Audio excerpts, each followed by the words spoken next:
연예인 스캔들은 왜 정치인들의 사건 사고가 터질 때 동시다발적으로 화제가 되는가? 음모가 아닌 구조, 의도가 아닌 시스템. 정치권에서 대형 사건이 터집니다. 비리 의혹, 정책 실패, 권력 남용. 국민의 관심이 집중되어야 할 순간입니다. 그런데 이상하게도 비슷한 시기 연예인의 스캔들이 터집니다. 이혼 소식, 불륜 의혹, 사생활 논란. 포털 사이트 메인 화면은 정치 뉴스와 연예 뉴스로 나뉩니다. 그리고 시간이 지나면 정치 뉴스는 점점 밀려나고 연예 뉴스가 더 오래, 더 크게 남습니다. 이것은 우연일까요? 많은 사람들이 의심합니다. 누군가 의도적으로 터뜨린 거 아닐까? 정치권이 시선을 돌리려고 한 거 아닐까? 이건 너무 타이밍이 딱 맞아떨어진다. 과연 그럴까요? 오늘 우리는 이 의문을 파헤치려 합니다. 하지만 음모론으로 가지 않을 것입니다. 대신 구조를 봅니다. 언론이 작동하는 방식, 대중이 뉴스를 소비하는 패턴, 정치와 연예의 본질적 차이. 이 모든 것이 어떻게 맞물려 정치 스캔들과 연예 스캔들이 동시에 화제가 되는 현상을 만드는지 함께 들여다보려 합니다. 정치가 연예인을 이용한다. 이것은 매우 오래된 통념입니다. 권력자가 자신의 스캔들을 덮기 위해 연예인의 사생활을 폭로하도록 지시한다. 언론에 압력을 넣어 특정 시기에 특정 뉴스를 터뜨린다. 대중의 시선을 분산시켜 정치적 위기를 모면한다. 이 시나리오는 매우 매력적입니다. 왜냐하면 단순하고 명확하며 누군가를 비난할 수 있기 때문입니다. 나쁜 권력자가 있고 그들이 조종하고 있다. 이 구도는 세상을 이해하기 쉽게 만듭니다. 하지만 현실은 훨씬 복잡합니다. 직접적인 조작의 증거는 거의 없습니다. 이 시기에 이 스캔들을 터뜨려라는 명령이 하달된 기록도, 녹취록도, 증언도 없습니다. 물론 과거에 일부 권력자가 언론에 압력을 넣은 사례는 있었습니다. 하지만 그것만으로는 모든 현상을 설명할 수 없습니다. 왜냐하면 정치 스캔들과 연예 스캔들이 겹치는 현상은 특정 정권, 특정 시기에만 일어나는 게 아니기 때문입니다. 정권이 바뀌어도, 미디어 환경이 변해도 이 패턴은 반복됩니다. 그렇다면 이것은 누군가의 의도가 아니라 시스템의 특성일 가능성이 높습니다. 우리는 질문을 바꿔야 합니다. 누가 조종하는가? 가 아니라 왜 이런 구조가 만들어지는가? 현대 언론의 경제 구조를 이해해야 합니다. 과거에는 신문 구독료, 광고 수익이 언론의 주요 수입원이었습니다. 하지만 지금은 클릭이 수익입니다. 포털 사이트, 유튜브, SNS, 모든 뉴스는 클릭 수, 체류 시간, 공유 횟수로 평가됩니다. 많이 클릭되는 기사는 메인 화면에 올라가고 더 많은 광고 수익을 만듭니다. 적게 클릭되는 기사는 묻힙니다. 언론사는 공익과 수익 사이에서 선택해야 합니다. 중요한 뉴스를 다룰 것인가, 많이 읽히는 뉴스를 다룰 것인가. 이상적으로는 둘이 같아야 합니다. 하지만 현실은 다릅니다. 중요한 뉴스와 인기 있는 뉴스는 종종 다릅니다. 정치 뉴스는 어렵습니다. 법안, 제도, 절차, 책임 소재. 이것을 이해하려면 배경 지식이 필요하고 집중력이 필요하며 시간이 필요합니다. 예산안 심의 과정에서 특정 조항이 통과되지 않았다. 이 뉴스를 제대로 이해하려면 예산안이 무엇인지, 그 조항이 왜 중요한지, 통과되지 않으면 어떤 결과가 나올지 알아야 합니다. 이것은 인지 비용이 높은 뉴스입니다. 게다가 정치 뉴스는 종종 불쾌합니다. 권력 남용, 부정부패, 무책임한 발언. 이것을 보면 화가 나고 무력감이 듭니다. 또 저러네. 뭐가 달라지겠어. 정치 뉴스는 피로를 유발합니다. 6. 연예 스캔들의 즉각성. 반면 연예 스캔들은 쉽습니다. 불륜, 이혼, 사생활. 이것은 배경 지식이 필요 없습니다. 도덕적 판단은 즉각적이고 감정적 반응은 자동적입니다. 배우자를 배신했다. 이 문장 하나로 모든 것이 설명됩니다. 복잡한 맥락도, 법적 쟁점도, 정책적 함의도 없습니다. 그냥 느끼면 됩니다. 분노, 실망, 호기심, 우월감. 연예 스캔들은 감정의 소비를 허락합니다. 정치 뉴스처럼 이것을 이해해야 한다는 부담 없이 이것에 대해 뭔가 느끼면 된다는 편안함을 줍니다. 그리고 이것은 공유하기 쉽습니다. 이거 봤어? 믿을 수 없지? 대화의 소재가 됩니다. 인간의 주의력은 유한한 자원입니다. 동시에 여러 가지를 깊게 생각할 수 없습니다. 하루에 접하는 뉴스는 수십, 수백 개. 그중 머릿속에 남는 건 많아야 서너 개.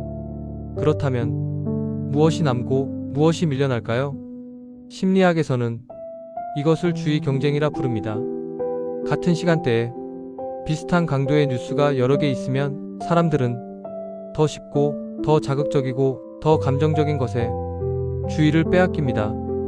정치 뉴스는 이해하는데 에너지가 들고 연예 뉴스는 이해하는데 에너지가 들지 않습니다. 그렇다면 대다수 사람들은 어느 쪽을 선택할까요? 밀려나는 것은 정치 뉴스입니다. 의도하지 않아도 자연스럽게. 연예인은 사생활이 상품인 직업입니다. 드라마에서의 연기, 무대 위의 노래, 예능에서의 모습. 이 모든 것이 대중과의 관계로 만들어집니다. 대중은 연예인의 삶에 관심을 갖고 연예인은 그 관심을 먹고 삽니다. 하지만 이것은 양날의 검입니다. 인기가 있을 때는 관심이 사랑이 되지만 스캔들이 터지면 관심이 감시가 됩니다. 게다가 연예인은 방어수단이 부족합니다. 정치인은 권력이 있고 법률팀이 있으며 여론을 조직할 수 있습니다. 하지만 연예인은 대부분 개인이거나 소속사에 의존합니다. 반박할 수 있는 플랫폼도 법적 대응할 자원도 제한적입니다. 그래서 연예인 스캔들은 빠르게 확산되고 오래 지속됩니다. 사회학에서는 이것을 희생양 메커니즘이라 부릅니다. 사회적 분노는 어딘가로 배출되어야 합니다. 시스템의 문제, 구조의 모순, 권력의 부정. 이것들은 추상적이고 복잡하며 바꾸기 어렵습니다. 하지만 개인의 도덕적 실패는 구체적이고 명확하며 비난하기 쉽습니다. 저 사람이 잘못했다. 이것은 안전한 공격 대상입니다. 시스템을 비판하면 그래서 뭘 어떻게 하라는 건데? 라는 답 없는 질문에 부딪히지만 개인을 비난하면 저 사람은 나쁜 사람이야 라는 명확한 결론에 도달합니다. 연예인은 이 역할에 완벽합니다. 대중이 알고 도덕적 판단이 쉬우며 반격할 힘이 약하니까요. 정치 권력이 직접 개입하지 않아도 구조가 알아서 유리하게 작동합니다. 정치 스캔들이 터졌을 때 동시에 연예 스캔들이 화제가 되면 여론은 자연스럽게 분산됩니다. 한정된 주의력이 둘로 나뉘고 더 쉬운 쪽으로 흐르며 정치 스캔들은 상대적으로 덜 주목받습니다. 이것은 의도하지 않아도 얻는 이익입니다. 누군가 계획하지 않아도 시스템이 그렇게 작동합니다. 물론 일부 권력자는 이 구조를 알고 있을 것입니다. 그리고 특정 시기에 특정 정보를 흘리거나 특정 이슈를 부각시킬 수도 있습니다. 하지만 그것조차도 구조가 없다면 작동하지 않습니다. 언론이 클릭에 의존하지 않고 대중이 쉬운 뉴스를 선호하지 않으며 연예인이 방어수단을 가졌다면 아무리 의도해도 이 패턴은 만들어지지 않습니다. 구조가 먼저고 의도는 그 다음입니다. 그렇다면 언론은 이 구조의 공범일까요? 악의를 가지고 정치권을 도와준 걸까요? 대부분의 경우 그렇지 않습니다. 언론은 선택의 연속 속에 있습니다. 어떤 뉴스를 메인에 올릴 것인가? 어떤 기사에 더 많은 지면을 할당할 것인가? 이 선택은 매일 매 시간 이루어집니다.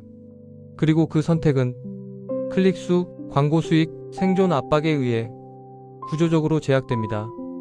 기자 개인은 중요한 뉴스를 쓰고 싶어 합니다.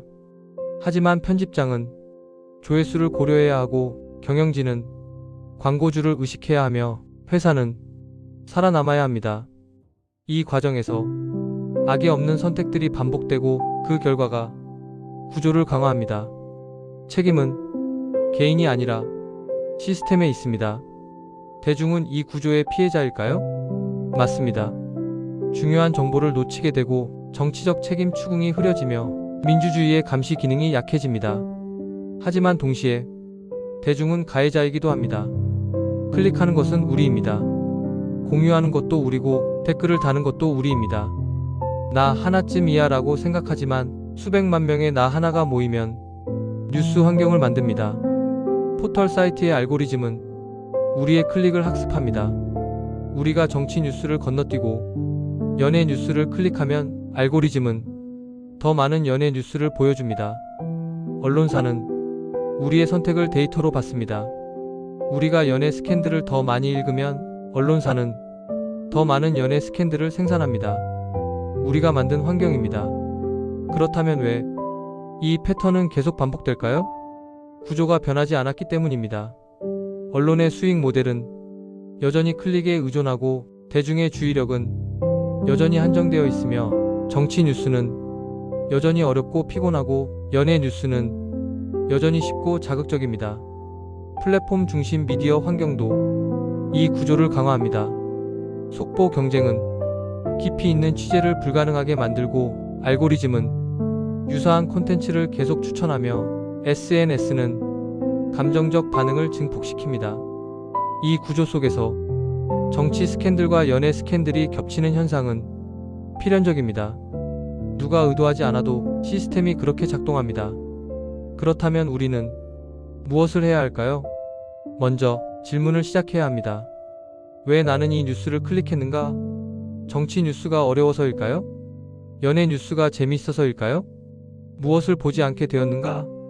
연예 스캔들을 보는 동안 어떤 정치 뉴스가 묻혔을까요?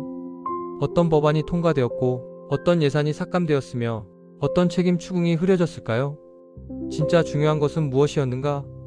내 삶에, 사회에, 민주주의에 정말 중요한 것은 무엇이었을까요?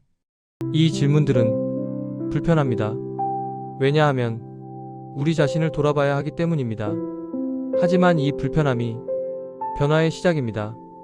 연예인 스캔들은 연막이 아닙니다. 누군가 의도적으로 만든 정치적 도구가 아닙니다. 하지만 연막이 되기 쉬운 구조를 가진 완벽한 대체 뉴스입니다. 쉽고 자극적이며 감정적이고 공유하기 좋고 안전하게 비난할 수 있는 이 모든 특징이 정치 뉴스와 겹칠 때 한정된 주의력은 자연스럽게 흐르고 그 결과 정치적 책임 추궁은 흐려집니다. 누구도 계획하지 않았지만 모두가 참여한 결과입니다. 언론은 생존을 위해 선택했고 대중은 편안함을 위해 클릭했으며 권력은 이 구조가 만든 이익을 얻었습니다. 음모가 아닙니다. 구조입니다. 이것을 인식하는 것이 첫 번째 단계입니다. 다음번 정치 스캔들과 연예 스캔들이 동시에 터질 때 잠시 멈춰보세요. 그리고 물어보세요. 오늘 나는 무엇을 보지 못했을까? 내가 클릭하지 않은 뉴스에는 무엇이 있었을까? 진짜 중요한 것은 어디로 밀려났을까? 구조는 하루아침에 바뀌지 않습니다. 하지만 인식은 바꿀 수 있습니다. 우리가 왜 이 뉴스를 보는지, 무엇을 놓치고 있는지, 누가 이익을 보는지 안다면 최소한 조금 더 의식적으로 뉴스를 선택할 수 있습니다. 연예인 스캔들은 사라지지 않을 것입니다. 정치 스캔들도 계속 터질 것입니다. 그리고 둘은 앞으로도 겹칠 것입니다.